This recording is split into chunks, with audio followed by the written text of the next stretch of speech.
Hello everybody, welcome back to my YouTube channel. I am Aiden Caustic, and today we definitely have something a little bit different coming at you guys. I know that for the most part I've been pretty absent for the past couple of months, and I know y'all are used to seeing more movie related videos, and you're probably wondering why the title obviously is going to say Pokemon and why Infernape is just chilling on the screen right here, but I've just been kind of thinking about some things, wanting to make sure that my quality on my channel can stay as best as it can be. I know that we're not a large channel. There's only probably, I think, maybe 40 of you guys, maybe a little bit more. Maybe I'm overhyping myself. But, I really love doing the movie thing. I'd love to bring it back one day, but hopefully we can do that whenever I'm in my own place. I mean, you guys know I am 19, almost 20, living with my grandparents still, but hopefully by 2021 we can have enough money to have our own place, our own apartment, own rental house, whatever that may be.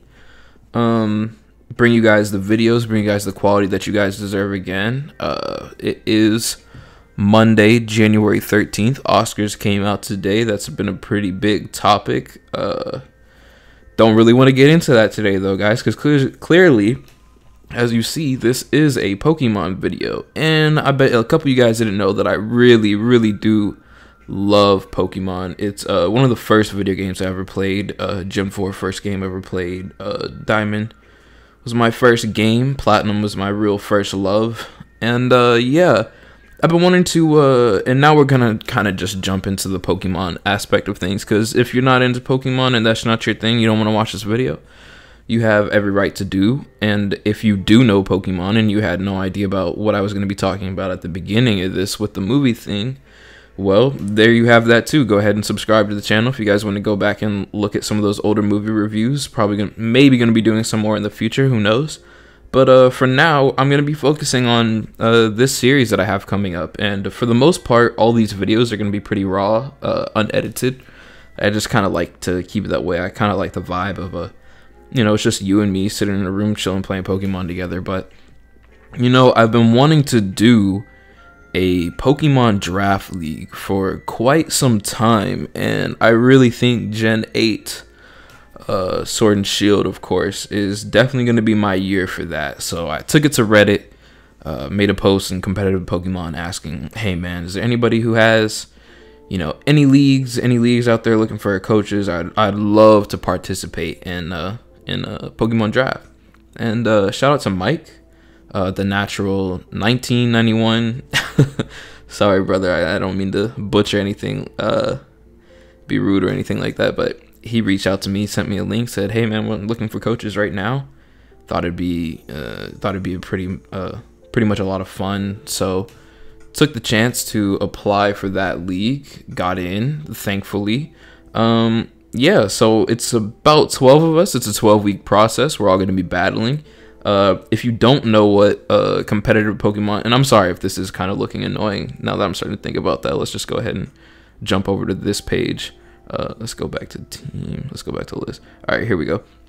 So the way that Pokemon Draft League works is, in ours, there were tiers based off of what the usage is and points and whatnot. So we had to pick one tier 1, one tier 2, two tier 3, one tier 4, and one tier 5.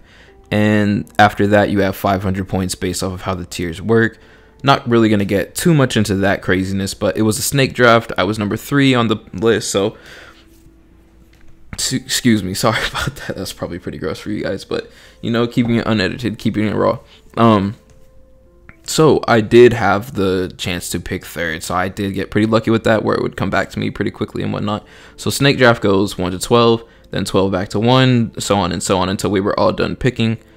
And yeah, so today's video, I'm pretty much going to be bringing you guys a draft analysis of the team that I decided to go with, kind of give you guys a little bit of my thought process. So definitely going to be checking that out. I mean, definitely, I don't know what I'm talking about right now. It's pretty late. Oh well. Anyways, let's go ahead and just jump right into that. And at the beginning of this video, you might have been wondering why you were looking at this beautiful gif of Infernape. Well, we are going to be known as the Dallas, Texas Infernapes. I do live in Dallas, Texas. Infernape, my favorite Pokemon, the best Pokemon, objectively, not subjectively. There's no ifs, ands, or buts about that.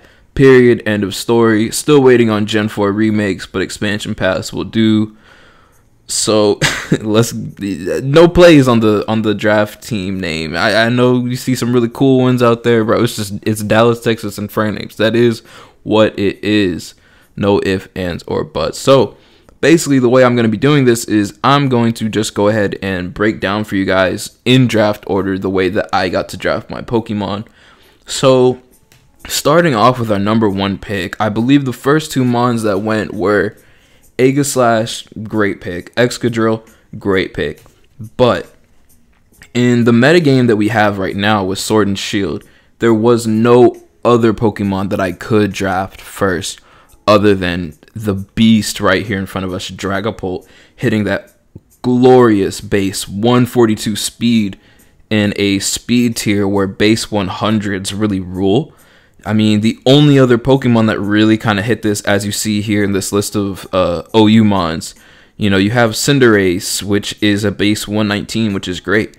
But the common thing that you're seeing as I'm scrolling through this list, you know, you got Mew base 100. As you're seeing through this list, we have a lot of 60s, a lot of 80s, possibly some 90s. You got Mimikyu in here coming in at a good base 96 speed. But nothing is really Hawlucha 118. UUBL. That's the thing in this metagame. The speed tier, since we're pre-home right now. And that's another thing I'd like to point out. Once home releases, well, we're still not going to be allowing any of those mons. So no Libero, Cinderace, no Grassy Surge, Rillaboom, anything like that. But, you know, going back to Dragapult, you really have some room to play around with your EV spreads, where you can run a little bit of bulk on their max attack, and I really won't have to run any speed because we're just going to go ahead and jump into this for, I don't want to show that off in case she watches the video.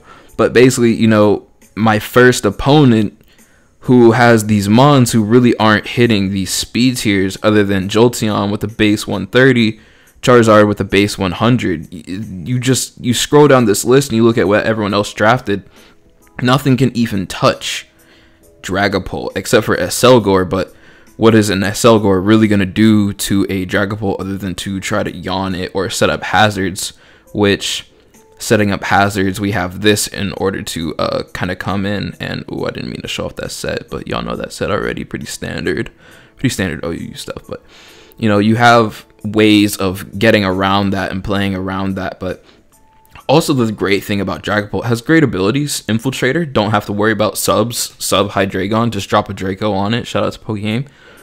Clear body, anything, you know, Rabombi, if it tries to set up a sticky web, anything like that, don't have to worry about my speed being crippled. Any Intimidate mons try to come up on me if I'm running a physical set that day, don't worry about that. Defense drops, I mean, who's really running anything with defense drops on it? But none of that stuff is a threat. Move pool is not that great if you're running it physically, but you can have room to play around with a couple of things. If, you know, it is draft league, so you're going to see a bit more intricate sets. If you try to run, you know, say I'm running Cassid Berry and I get acrobatics to try to come in and revenge kill some stuff. If, you know, someone sent out a ghost to try to kill me, you know, a couple of things like that. I've seen some pretty nasty sets on the ladder.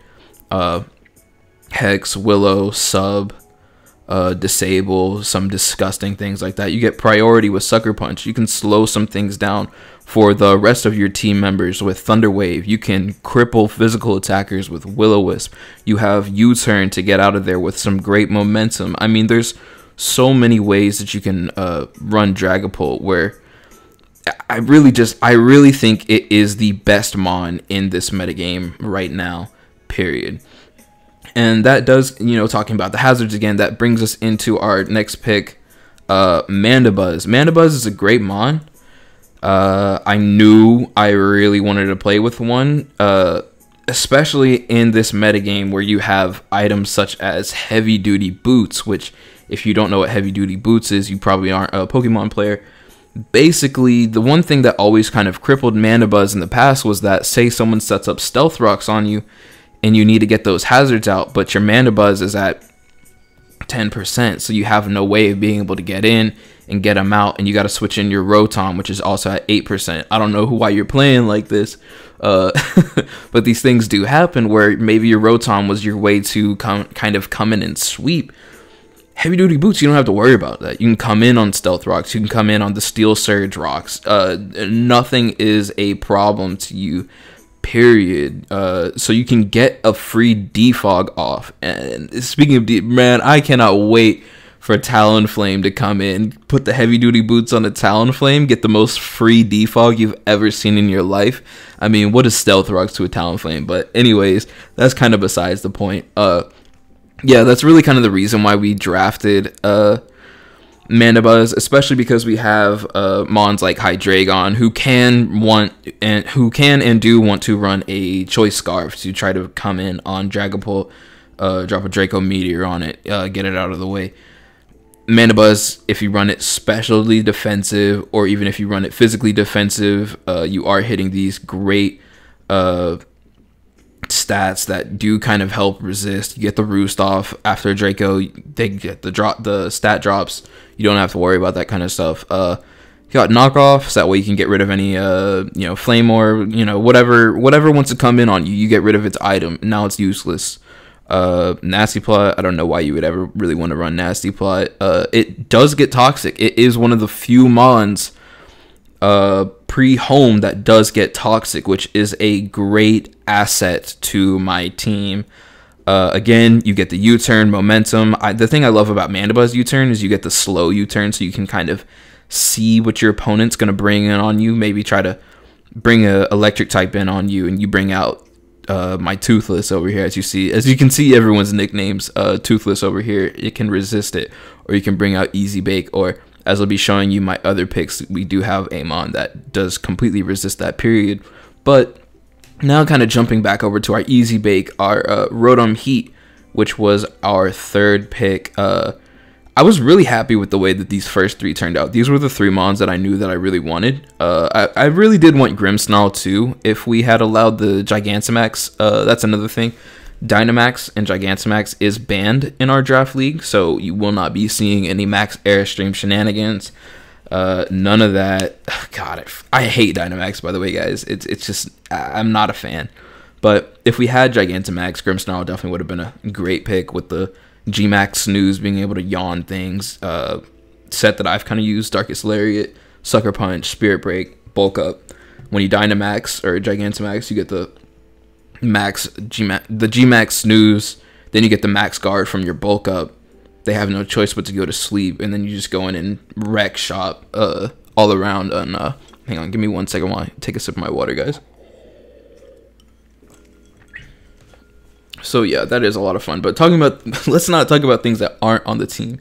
And I'm sorry if this video is kind of dragging on for you guys. I'm just kind of having fun over here. I've never talked Pokemon online, so just bear with me, guys, bear with me. And mons like Rotom being able to run a Choice Scarf with their not so impressive base 86 speed, but again in this speed tier where things really aren't investing too much into speed, and you do run a Choice Scarf, you are able to outspeed a couple of things that might try to come and run up on you. Great move pool. You can kind of run it bulky, you can kind of run it more offensive. You get Dark Pulse, hit Ghost types, Discharge if you want to slow some things down for that 30% chance to paralyze. Hex if you run Will-O-Wisp, you can get the extra damage off of that. You do have access to screens, so that is pretty helpful. Nasty Plot being one of the biggest buffs that Rotom has this generation, being able to freely kind of come in, click Nasty Plot on something and click Overheat and not have to worry about how your stats drop now. That's a great thing. Again, another momentum move, Volt Switch.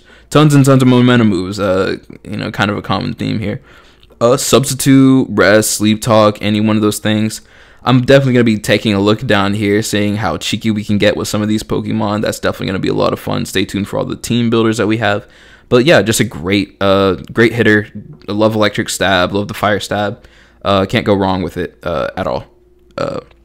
And jumping into our next pick, Man, I really am just revealing all my sets here. Sheesh. Let me clear all these out before someone tries to hit that screenshot on me. Lapras coming in with the water and ice typing. Shout out to Nessie over here. Yeah, I really, one of the mons is running around in this metagame, as I'll just kind of jump out and show you. Dracovish the beast, being able to come in and hit you with the, let's see what it is, with the 306 attack stat. On top of that, being able to pair that with Strong Jaw for a 1.5 times boost, you know, and say they toss a choice ban on that too. Shit, I cannot type. Say they want to type put a choice ban on that. Plus, Vicious Ren doubles in power if it moves first. I mean, this thing OHKOs almost everything that's in this gen, which is insane to me. So you'll kind of see everybody was trying to pick their water absorb mons. I really wanted Seismitoad at first. I thought that was a great pick. As soon as I wanted Seismitoad, I wanted Quagsire. Quagsire went next. You saw some things like Araquanid go out, which can also sticky web. Basically, as soon as the Vish got drafted, everybody was, Vaporeon. Everyone was kind of rushing to get their water absorb mon, because none of these top 3 mons really want to take anything from Dracovish. So having Lapras be able to come in with the water absorb ability, which pretty much renders that Vicious Ren useless, on top of the fact that Lapras gets freeze dry, and Dracovish being a water dragon definitely does. I mean, it doesn't even want to take an uninvested freeze dry. I'm pretty sure an uninvested freeze dry does 95 to 110%. So almost a guaranteed OHKO if I have my calcs correct. But you know, Lapras it's a great mon. I've never really used it before other than in game, so I'm pretty hyped to see that. It gets body press this gen, which is a great move. Gets Dragon Dance. I don't know how we want to play around with that. Drill Run, being able to hit those shit, I don't know what it wants to hit. Ice Shard, good priority. Parasong, which is going to be a great asset, being able to Whirlpool, Protect, Parasong, Life Dew, which gives it pretty much its own form of recovery now without having to just rely on leftover recovery. Ancient Power, in case you want to get those stat boosts. Tons of great stuff. If any opponent wants to run like a rain team, I do have Hydration. If anyone wants to try to come in and toxic me and pretty much render my Lapras useless, it's just not going to happen. And kind of moving over into our next pick, we have Zeruzla, our Caparaja. The thought process behind this mon was really the fact that I really needed hazards on my team. I have no hazard setters between these 4. So there's another mon that I have later on that I think has kind of rendered this pick useless, but we'll see how useless I feel about it within the next couple weeks. But we do have Caparaja here for our Stealth Rock user. Rocks are just too good to not have on your team. Being able to hit fairy types as well, because our Toothless and our Mama definitely do not want to take Moonblast, or they don't want to take a Pixelate Hyper Voice. None of that, no Draining Kiss. They don't want to take any of those. I mean, we have Rotom Heat with the fire typing, which does resist fairy, but it's not the best answer. Lapras, if you run it specially defensive, it does hit a great stat there, but again, we needed something that really resisted. One of the things that I was worried about with Lapras as well is that, you know, Clefairy, which is a great mon in this metagame, being able to come in. Moonblast gets rid of these 2. Thunderbolt gets rid of these. You know, Mystical Fire, it does hit Caparaja, but we do have the Rotom for the Mystical Fire. But again, just being able to resist that Fairy Stab is too good with the Heavy Metal ability. Being able to run things like Heavy Slam, which does an insane amount no matter who you are. Being able to have Earthquake, you get some really crazy options in there with Outrage. I've never seen an Outrage Caparaja, but who knows, in draft you may have some time to use it. Play Rough, you have Power Whip, because as you remember seeing those mons, something like a Seismitoad or a Quagsire that normally want to stay in on this, you know, run a little bit of speed on this boy, hit him with the choice band power whip, they definitely don't want to take that at all. So that could be a great asset to our team as well as Heat Crash. We do have Ferrothorn running out there in the league. Ferrothorn definitely does not want to take a Heat Crash from Copperajah. A lot of crazy things that we can do with Copperajah, but also you can run it in a Trick Room team. There are some Trick Room teams, so hopefully we can try to use that against their own sets. You never know. Which doesn't really move us into our next pick, but moving on to our next pick, we have Mr. Carson. Shout out to Downton Abbey. Never watched the show, but it was a solid nickname. Really wanted Indeedee F though rather than male, mainly because the fact that we were able to abuse that Trick Room, because again, I already have my fast 2 Mons. There are a lot of Trick Room users out there, but also having that Psychic normal typing paired with Psychic Surge, we don't worry about things like a Choice Banded, Egg Slash, or Doublade trying to come in and Shadow Sneak us, or just straight up Shadow Claw, Shadow Ball. None of that with that normal type. We are immune to those ghost type moves. Psychic normal is definitely an interesting one as well, especially if someone tries to hit us with a Choice Banded First Impression through Durant or anything like that. We will not be able to be hit by that because Psychic Surge, as you guys know, makes priority moves useless, so they will not be able to hit us with those at all. But I really wanted Indeedee F, especially for the fact that it does get Healing Wish over this. But we definitely can play around with Indeedee. We can have a lot of fun there. Aromatherapy, if anything, you know, comes in and tries to render my Toothless over here useless or anything like that, we will clear up those status pretty promptly. Calm Mind, being able to boost its special attack and special defense. Get a couple cheeky options out here like Drain Punch, be able to get a little bit of recovery back. If I don't run Psychic Surge, we can run the Fake Out on it, try to get a little bit of chip out there. You know, maybe something's poison, want to slow it down a little bit. Trick, being able to trick a Choice Scarf or a Choice Specs onto something that definitely doesn't want to hold that item. That can work out as well. Mystical Fire is a great move this gen. Hyper Voice for the stab normal type move. Shadow Ball, it gets a pretty good move set. Draining Kiss if you want to get a little bit of recovery back. Tons of sorry if you guys hear that ice machine in the background. Being able to run a couple of those cool options can be a lot of fun. Pretty solid pick with Indeedee. Hope to see what we can do. I haven't used one yet. But yes, jumping over to the rest of our picks, we have Poison Ivy, who is going to be our Roserade. And you know, I haven't really used a Roserade in competitive, but I was talking to Andrew, shout out to Bosev. Been a pretty big, he's been really cool helping me out getting into draft for the first time, so shout out to him.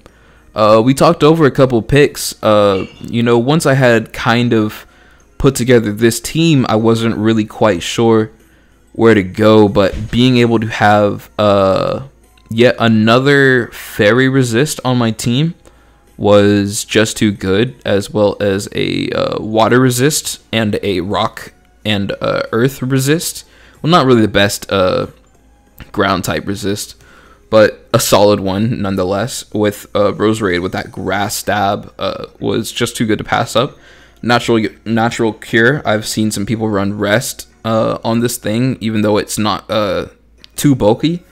Being able to rest and get out of there, come back in later on Toxic Spikes, being able to absorb those Toxic Spikes and be back again at full health, that's just a great option. Again, Aromatherapy, being able to run Aromatherapy, being able to Leech Seed if I need a Mon to get a little bit of recovery back. Sleep Powder, it does get spikes as well as Toxic Spikes and just Toxic in general. I can run it physical if I want to run a Swords Dance set or a Substitute set. It's a pretty basic move pool, but for what it does for my team and what it has that my team doesn't have is something that I really do value this pick. The Natural Cure ability, Poison Point, if you want to be, I don't know if I'm ever gonna run Poison Point. I would really like to run Rest on almost all my sets, be able to get out at full health. Technician's not as great this time, now that we don't have Hidden Power, because I know in the past they would run Hidden Power Fire. So that's not gonna do much for us with the Technician boost. But we'll see. Maybe Bullet Seed. You never know what we can do. Just stay tuned, guys. Stay tuned. Moving on to our next pick, Glinda, the Good Fairy. Our Clefairy coming in with the Violite. I really was thinking about getting Clefable, but the points just didn't line up for me, and someone had already snagged it before I was. But I know you look at these stats compared to some of the mons that I picked earlier, but having the Violite or Eviolite, however you want to pronounce it, basically giving mons that can evolve one stage further with the defensive and special defensive 1.5 defense boost. I mean, I've seen this thing just be an absolute wall that people just cannot get past with that Violite. I mean, imagine these stat times 1.5. It's just insane. Plus the fact that it does get Wish, so we can pack max HP. If we need to switch into something that is getting low, I do believe this mon gets Baton Pass. Let me just go ahead and type that in. It does get Baton Pass, so we do get the slow momentum if we want to get something back in for full. You know, it can break those light screen and the reflect with Brick Break. There's a couple dark types out there that definitely don't want to take a Dazzling Gleam. It does get Healing Wish, which is something that I wanted my Ndidi to have, but it just did not have. Life Do. We get a little bit of that recovery back. Play Rough, Moonblast, Rest, Shadow Ball, Sleep Talk. It is a Stealth Rock user. It is a Thunder Wave user. Trick. I mean, this mon just does all kinds of things that I'm gonna be honest, I don't know how often we're gonna bring Clefairy, but I know when we do bring it, it is absolutely going to be useful and probably going to be essential to our team. But running on to the next pick on our team, you have options like Graplocked. Graplocked is it's a pretty trash mon this gen. One of the newest ones this gen with the Limber and Technician ability. Really, I really just haven't seen too much use out of this thing. But a set that I saw watching PokeAim's video, you can run something like Octolock, which will lower defense and special defense every turn. Octolock, Taunt, Soak, so that way Octolock is a fighting type move. You will not be hitting those ghost types, but if you can get the Soak off, change them into a water type, being able to do something like that, rendering those fat, bulky ghost types useless, as well as pack something on there like Rest.